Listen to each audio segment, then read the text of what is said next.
આજરોજ તારીખ 19/9/2024 ગુરુવારના રોજ અમારા ધાનપુર તાલુકાની અંદર જે પત્રકાર સંગઠન પત્રકાર એકતા પરિષદના જે ધાનપુર તાલુકા પ્રમુખ અને ઉપપ્રમુખની વરણી કરવા બાબત અમારા ધાનપુર તાલુકાના બધી જ શ્રેણીઓના પત્રકાર મિત્રો ભેગા મળીને આજે ધાનપુર તાલુકાની અંદર પત્રકાર સંગઠનની જે સંગઠનની મિટિંગ યોજવામાં આવી હતી। ત્યારે મારું નામ કિશનભાઈ હસનાભાઈ મોહનિયા જે પ્રમુખ તરીકે મને તમામ ભાઈઓ 17 જણની અમારી જે સમિતિ છે એ બધા ભાઈઓની સર્વસંમતિથી મને પ્રમુખ બનાવવામાં આવ્યો છે।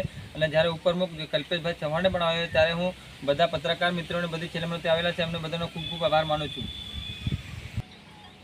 चौहान कल्पेश कुमार ईश्वर सिंह आज़ाद मीडिया लाइव चैनल ने अंदर काम करूँ छूँ दाहोद जिला ब्यूरो चीफ ની અંદર।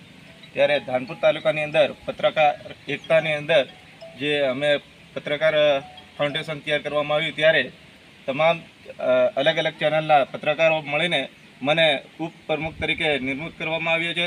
તે બદલ હું બધા પત્રકારોને ખૂબ ખૂબ ધન્યવાદ કરું છું।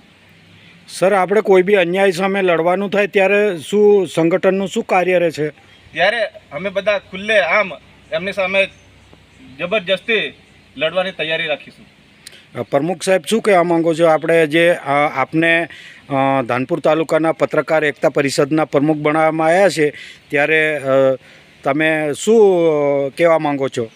મને જે ધાનપુર તાલુકાના પત્રકાર એકતા પરિષદની અંદર જે બધા ભાઈઓની સર્વસંમતિથી મને પ્રમુખ બનાવવામાં આવ્યો છે ત્યારે જ્યારે મારા જે પત્રકારને ગમે ત્યારે કોઈ બી આપત્તિ આવે ત્યારે અમે તમામ સંગઠન અમારું સંગઠન 17 જણનું છે ત્યારે અમારા પત્રકારને કોઈ બી આંચ ના આવે છે એટલે અમે જુસ્સા સાથે અમે કામ કરીશું અને અમારા સંગઠનને બહુ આગળ લઈ જશું। એટલે અમારે જે અમારા સંગઠનને અમારી એકતાથી અમે જે એકતા બતાવવા તૈયાર રહીશું।